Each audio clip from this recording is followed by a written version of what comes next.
aircraft often intercepted and strafed by German fighters, including the new jet-powered Me-262. One of the few aircraft which had the speed to catch this Super MK-11 Spitfire.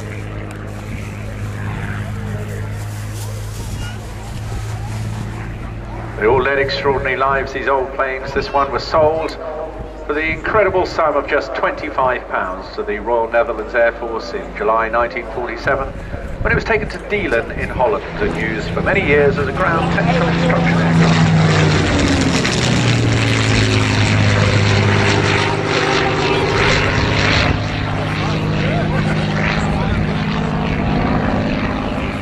In that location.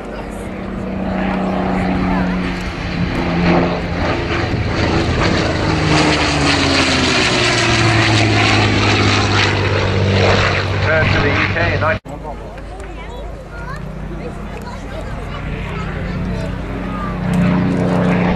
2004, the aircraft moved to Northfield in Essex, now forming part of the Cyclist. Marvellous Hangar 11 collection, and he's ensured that this is as original as absolutely possible, with all the stenciling and cockpit auxiliaries, and refitting the original Type 24 cabin. What is even more unique about this aircraft, though, is that the original service engine, a Rolls-Royce Merlin 70, which was fitted in January 1945, has been found, preserved and restored and reinstalled in the same airframe in 2009. And this is now the only Spitfire in the world flying on the original wartime service engine.